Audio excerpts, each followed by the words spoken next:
என் அன்பு மகனே, என் அன்பு மகளே, சோர்ந்து போகாதே.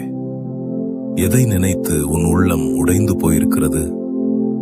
நான் இவ்வளவு நாட்களாக ஜெபிக்கிறேனே, ஏன் இன்னும் எனக்கு பதில் கிடைக்கவில்லை? கடவுள் என்னை மறந்து விட்டாரா என்று உன் மனதிற்குள் நீ அழுது கொண்டிருப்பது எனக்கு கேட்கிறது. நீ மூடிய அறைக்குள் சிந்தின கண்ணீரையும் யாருக்கும் தெரியாமல் உன் தலையணை நனைந்ததையும் நான் பார்த்தேன். மனிதர்கள் உன் அழுகையை பார்க்காமல் போகலாம், ஆனால் உன்னை உண்டாக்கின நான் உன் ஒவ்வொரு கண்ணீர் துளிக்கும் கணக்கு வைத்திருக்கிறேன். ஆம், நீ காத்திருந்த காலம் வீணாக போகாது. உன் பொறுமைக்கு நான் தக்க பலனை தருவேன்.